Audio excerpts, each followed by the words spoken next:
One of Rachel Notley's cabinet ministers is sad about the death of an attempted cop killer. And if you didn't hear about this, you can thank the mainstream media for keeping you in the dark. I gave it a week, you guys. I thought a week was a good barometer. I thought leaving this story for a week and then looking back on it would be a good way for me to gauge the bias of the mainstream media in favor of Rachel Notley and her cabinet, her cadre of useless people. Now here's what I'm talking about this time. Last week, Thursday actually, UCP MLA Mike Ellis, who also happens to be a former police officer himself, was pressing the government about the secrecy surrounding the name of two people who were recently involved in two separate police shootings in Calgary. On March 27th, a man who robbed a convenience store shot Constable Jordan Forget. Now, Constable Forget's attacker was later found dead inside a burned garage. On April 9th, a man with a knife attacked an undercover police officer in Calgary. The man was trying to rob the police officer, unaware that he was a cop. Now, the undercover cop shot and killed his attacker. Alberta Serious Incident Response Team are the people who investigate all police-involved shootings. Whereas the police officers involved are frequently identified, ACERT refuses to release the names of people who attack the police, frequently citing privacy concerns for what they call victims of police shootings. And specifically, in the instance of the undercover police officer who was attacked and thankfully not identified so that his safety is not in jeopardy, ACERT said that they would not reveal the name of his attacker out of concern for the dead man's loved ones, but they would say that he was a recently paroled 26-year-old who was under conditions not to be in possession of weapons. And save for one mainstream media reporter who works for the Calgary Sun, a man named Brian Passafume, this exchange in the legislature missed the eyes of the reporters who are paid to watch the comings and goings at the legislature.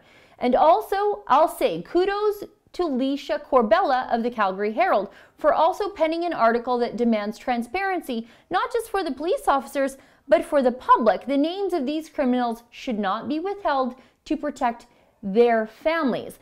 But I want to show you the exchange from the legislature that really got my blood boiling. That's the one that I mentioned earlier. I want to show you what NDP Minister of Community and Social Services Irfan Sabir said to Mike Ellis. Pay attention to who Irfan Sabir is worried about. It is going to make you sick. Just watch. Speaker, given that not knowing if the deceased man was a violent repeat offender out on bail, and given that I have warned this minister and this government that there's a broken bail hearing system and it is sending offenders back out and continuing to commit crimes and eroding public trust, Mr. Speaker. Minister, at this moment, you're telling Albertans that it is more important to protect the offender who shot a police officer rather than restoring public trust in the system. Will you do the right thing and release the deceased man's name? Hear, hear. Good question.